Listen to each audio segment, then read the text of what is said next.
श्री शिवाय नमोस्तुभ्यं भक्तों।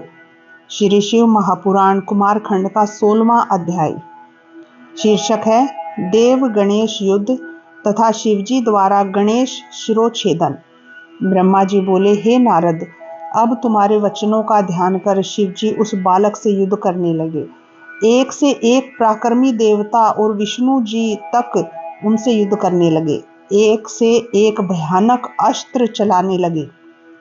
शिवजी भी अपनी सेना के साथ चिरकाल तक उस बालक से युद्ध करते रहे। बालक ने विकराल रूप धारण कर लिया। शिवजी आश्चर्य करने लगे। विष्णु जी ने कहा, मैं इसे मोहित कर परास्त करूंगा, क्योंकि यह तमोगुण वाला बालक बड़ा ही दुर्गम है। शिवजी की माया से विष्णु जी मोहित हो गए। गणेश जी ने उन पर परिघ का प्रहार कर दिया। यह देखकर शिवजी को और भी ज्यादा क्रोध आया। वह हाथ में त्रिशूल उठा उस बालक को मारने चले। तब शिवजी को इस रूप में अपनी ओर आते देख गणेश जी ने मन अपनी माता का ध्यान किया और अपनी शक्ति उठा महादेव जी के हाथों पर प्रहार कर दिया।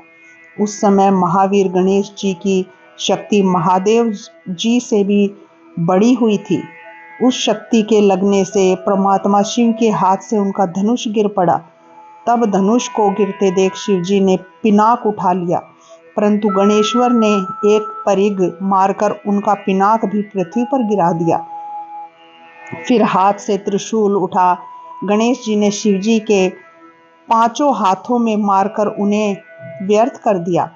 शिवजी ने कहा, वाह, जब मेरी ही यह दशा है तो मेरे गणों की तो क्या ही दशा होगी।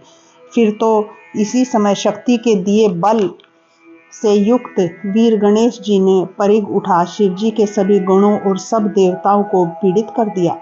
परिघ से व्याकुल हुए देवता और गण दूर भाग गए। विष्णु जी उस महाबली रणप्रिय गण को देखकर कहने लगे कि इसको धन्य है। हमने बहुत से देव, दानव, दैत्य, यक्ष, गंधर्व और राक्षस देखे हैं, पर यह गणेश्वर की समता को कोई नहीं पा सकता। विष्णु जी ऐसा कह ही रहे थे कि शक्ति पुत्र गणेश ने उन पर भी अपने परिघ का प्रहार कर दिया। तब विष्णु जी ने शिवजी के चरण कमलों का ध्यान कर चक्र उठा उस परिघ के टुकड़े टुकड़े कर दिए। गणेश जी उसी खंडित परिघ से विष्णु जी को फिर मारने लगे, परंतु गरुड़ जी उनके सब प्रहारों को व्यर्थ कर रहे थे। इस प्रकार महावीर विष्णु और गणेश्वर को युद्ध करते बहुत समय बीत गया। इस बीच गणेश जी ने विष्णु को मार मार कर मूर्छित भी बना दिया।